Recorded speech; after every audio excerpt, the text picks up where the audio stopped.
भैया वो मेरा राशन पैक कर देना। एक नमक का पैकेट, एक सर्फ का पैकेट, एक हल्दी और एक लाल मिर्च। जी बहन जी। बहन जी, जब आप पिछले हफ्ते यहाँ दुकान से राशन लेने आई थी तब आपके साथ एक बहन जी आई थी, क्या नाम था उनका? वैसे कहाँ रहती हैं वो?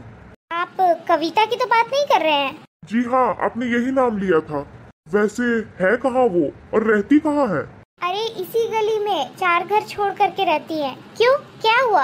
अरे बहन जी, आपको पता नहीं है, वो हमारे दुकान से ना काफी समय से राशन का सामान लेकर जा रही है और वो भी मुफ्त में, कभी पैसे नहीं देती। और जब भी पैसे का जिक्र करो तो बस टालती रहती है बात को। अगले महीने दे दूंगी, इस महीने तो मेरे पास पैसे ही नहीं है, इसके अगले महीने जरूर दे दूंगी।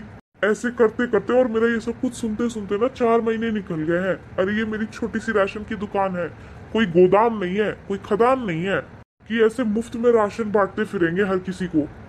ना जाने कब देंगी वो हमारे पैसे। भैया आपका गुस्सा बिल्कुल जायज है। मैं जानती हूँ कि आप इसी दुकान से अपना घर चला रहे हैं, पर उसकी भी कोई गलती नहीं है। किस्मत ने तो उसके साथ भी बहुत बुरा किया है। बुरा हुआ? ऐसा क्या बुरा हुआ है उनके साथ मेम साहब? वो भैया, उसका पति एक्सीडेंट में मारा गया। अब उसके आगे कोई कमाने वाला नहीं है और उसके 3 छोटे छोटे बच्चे हैं। और आजकल का जमाना तो आप जानते ही है ना, अपने ही अपनों के दुश्मन होते हैं, कोई किसी के काम नहीं आता। रिश्तेदारों ने तो हाथ भी खड़े कर दिए कि वो लोग उनकी कोई मदद नहीं करेंगे। और आप क्या भैया, न जाने उसने कितने लोगों से पैसे ले रखे हैं अपना गुजारा करने के लिए। मैं तो आए दिन देखते रहती हूँ, कोई ना कोई उसके घर पे आ जाता है उससे पैसे वसूली करने के लिए। अभी हाल की ही बात है, 2 दिन पहले मैं गुजर रही थी उसके घर से, तब मैंने देखा कि उस घर का मकान मालिक आया था कविता से पैसे वसूली करने के लिए। उससे बड़ी बदतमीजी से बात कर रहा था, कोई रहम नहीं थी उसके लिए उसके दिल में। उसने कितना गिड़गिड़ाया कि मैं पैसे आपको दे दूंगी, मुझे कुछ दिन की मोहलत दे दो, पर नहीं, उसे वक्त देने के बजाय उसकी बेइज्जती करने लगा। उसने ये कहा कि कविता ने खुद ही अपने पति को खा लिया है और पता नहीं कहीं वो उसका घर ना खा जाए। बेचारी क्या कर सकती है, सिर्फ ताने सुन रही है। अब उसका पति एक्सीडेंट में मारा गया, उसमें उसकी क्या गलती है? इतना गिड़गिड़ाने के बाद केवल 3 दिन की मोहलत दी है उसे और कहा कि अगर 3 दिन के अंदर उसने किराया नहीं दिया तो उसका सारा सामान बाहर फेंकवा देगा। क्या कर सकती थी बेचारी, खड़ी खड़ी बस आंसू बहा रही है, कोई चारा नहीं है उसके पास। मेरी तो भगवान से बस इतनी ही विनती है कि उसकी लाइफ में सब कुछ ठीक हो जाए, थोड़ा ही सही, कुछ तो नॉर्मल हो। आप मेरा राशन पैक कर दीजिए। जी।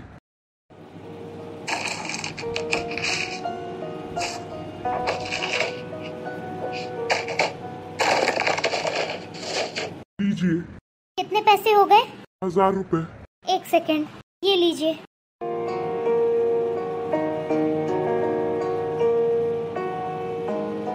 कविता जी।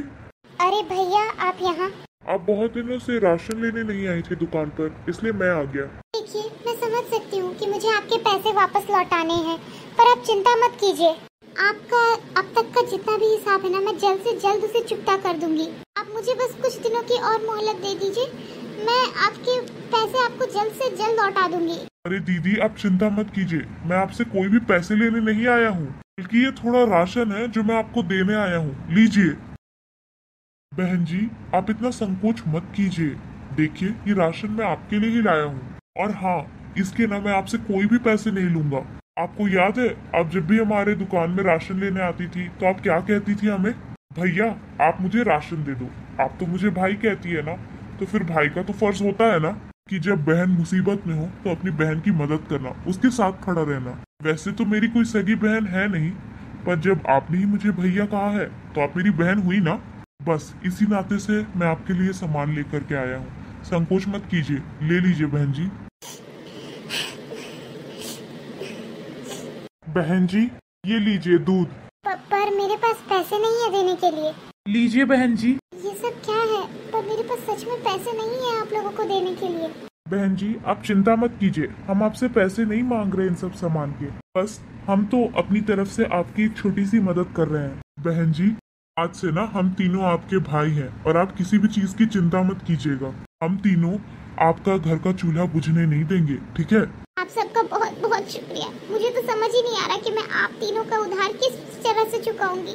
अरे दीदी ऐसी कोई बात नहीं है, और जब भाई अपनी बहन की मदद करता है तो उस पर कोई एहसान कोई उधार थोड़ी ना करता है। जी शुक्रिया। कोई बात नहीं दीदी, अब हम सब चलते हैं। नमस्ते। नमस्ते दीदी। वो कहते हैं ना, जब भगवान अच्छे वक्त में आपका साथ देता है तो बुरे वक्त में भी आपके साथ खड़ा होता है। और भगवान ने इन तीनों को मेरा भाई बनाकर मेरी मदद करने के लिए भेज दिया। आप लोगों का एहसान मैं जिंदगी भर नहीं चुका पाऊंगी।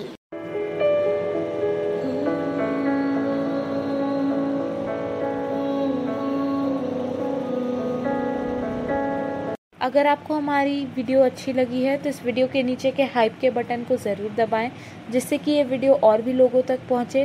और पहले की तरह इस वीडियो को लाइक करना और चैनल को सब्सक्राइब करना बिल्कुल ना भूलें।